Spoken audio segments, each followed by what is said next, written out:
We have to know as a people how important we are and at what part we play in prophecy. If not, we're just going to stay on the sideline and die through this. Either we get in the war or die. That's it. That's the time we're in right now. It's wartime. They're ramping up all their spiritual and physical weaponry against us. They letting mosquitoes loose. They doing all type of things. They letting flesh-eating bacteria loose. They putting it on us. Now, you notice the villains now are all black. There's no more Arabs now. It's black people, homeless people that they show it, eating other people and all that. They let these things loose amongst us. They've been testing us in these institutions they call crazy homes or asylums. And in jail. And I'm telling everybody, this is the time. They're going to let this stuff loose on us. It's going to be artificial scarcity. They're going to tell people there's no food and all that. They're going to cause martial law to go down. And because of starvation and the drugs that they spraying on the people, you will see the night of the living dead. People will be eating other people. That's going to be a normal story.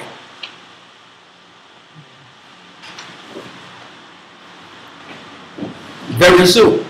But let's go back to Daniel.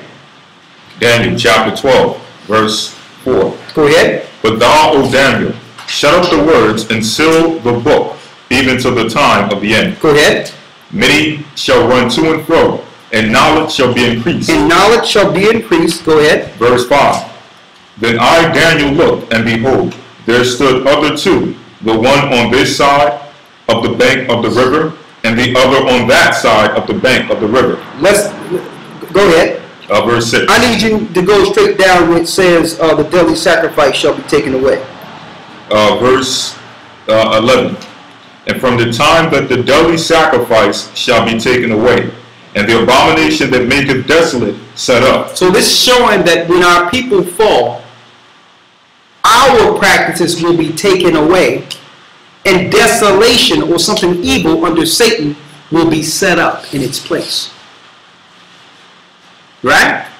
Now this happened before in the past. Hold this, and let's go to Daniel 8 and 8. Daniel chapter 8, verse 8. Therefore the he-goat waxed very great. Therefore the he-goat waxed very great. Now who's the he-goat? We're going to use another precept. I know we're jumping, but this is how you get understanding. Precept upon precept, line upon line. Go to the 21st verse and let's see what the he-goat is. Verse 21. And the rough goat is the king of Grecia. That's Alexander the Greek. And the great horn that is between his eyes is the first king. See that Alexander the Greek is speaking of. Read, which is the third beast in the book of Daniel. Let's go back to Daniel's 8 and 8 and read it again. Therefore the he-goat waxed very great. The he-goat waxed very great, Alexander the Greek. And when he was strong, the great horn was broken. And for it came up four notable ones toward the four winds of heaven. These are the four generals that was under Alexander the Greek that took the whole earth down, the whole old world down after the death of Alexander. Go ahead. Verse 9. And out of one of them came forth a little horn. Out of them came a little horn, and that was Antiochus Epiphanes. Go ahead. Which waxed exceeding great toward the south, toward the east, and toward the pleasant land. Towards the children of Israel. He came and took down our land. He started promoting homosexuality. He started tearing down our temples. He told us that we had to worship on Sunday. Okay. He told us we had to worship on Sunday. He made us sacrifice pork on the altar and forced us to eat pork. These are all the things he did to us.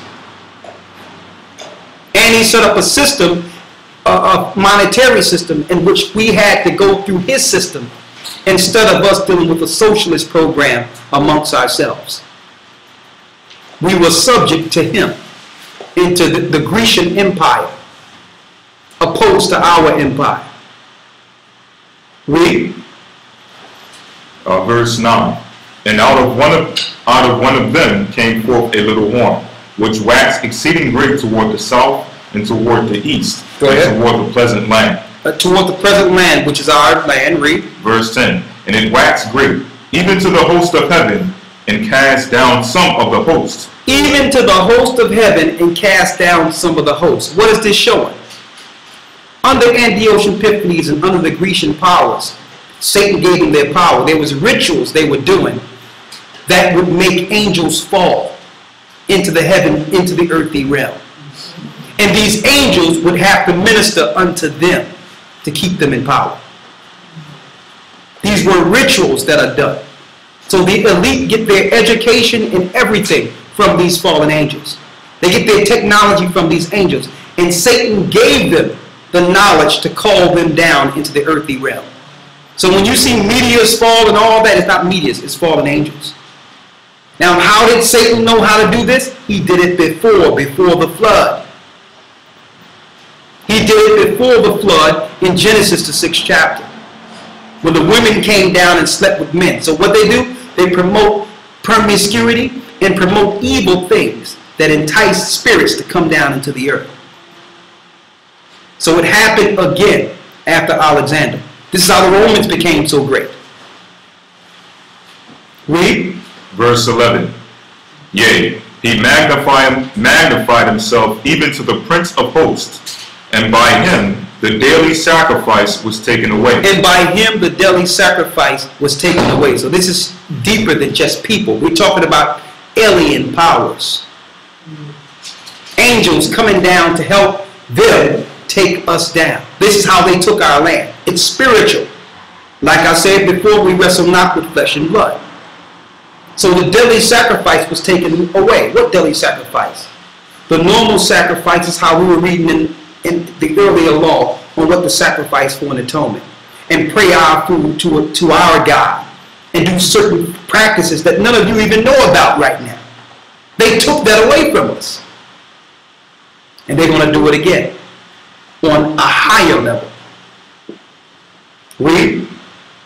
Verse 12. And an host was given him against the daily sacrifice by reason of transgression. See?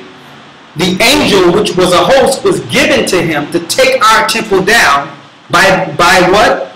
By reason of transgression. They had to get us to sin first.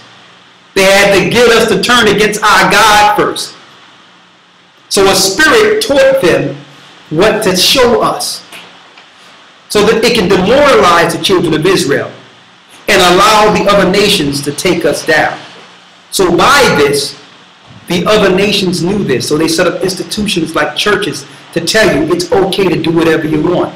Eat what you want. Worship, do whatever you want, because Christ came. You don't have to follow the law. This is a tactic they use so that they can destroy us. It happened before. Now the knowledge is increasing, and like you mentioned earlier, the knowledge of history is coming back to us. Now we're looking at the errors of our ways and know that, okay, this is why we're in this condition. Let's do what's written in the Bible now. Let's follow the Most High now. Go ahead. And it cast down the truth to the ground. And did what? And it cast down the truth to the ground. So by doing this, they cast down the truth to the ground. They started aiming towards destroying truth in this earth, setting up false history. Are you with me? They got angelic help with their rituals. They demoralized us and made us transgress against our laws. And then they aimed towards destroying the truth of us.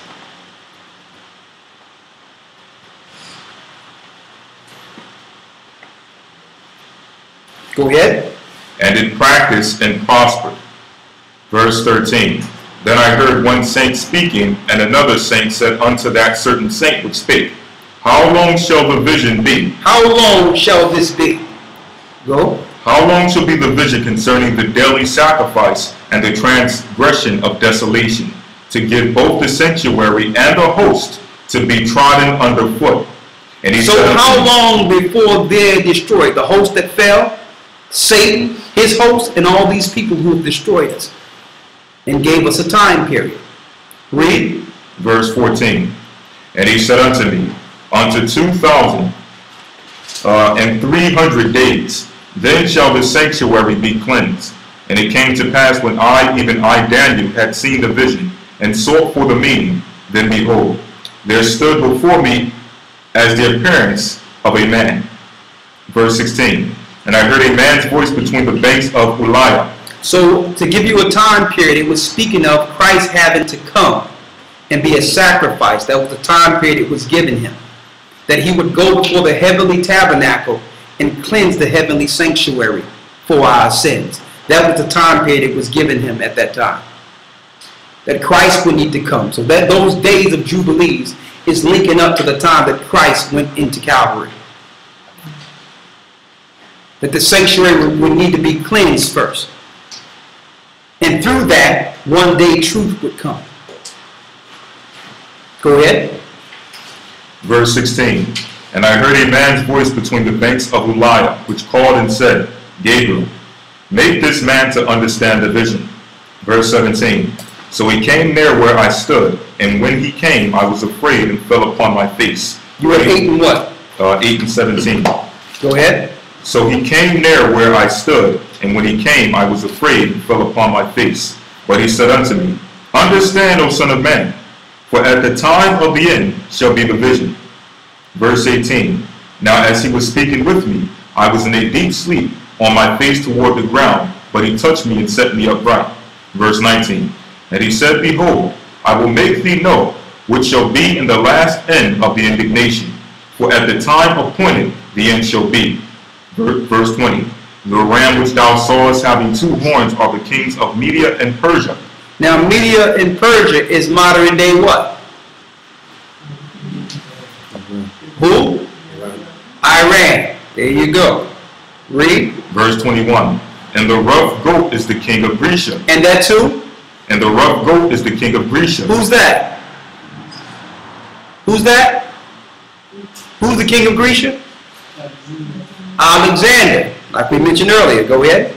And the great horn that is between his eyes is the first king. Verse 22. Now that being broken, whereas 4 stood up for it, 4 kingdoms shall stand up out of the nation, but not in his power. Not in his power, but in the power of Satan. These are the 4 generals that came out of Alexander the Greek. Go ahead. Verse 23. And in the latter time of their kingdom, when the transgressors are come to the full, a king of fierce countenance and understanding dark sentences shall stand up. Now this is a straight king that deals with black magic and Satanism on a high level. This is Antiochus Epiphanes, who perfected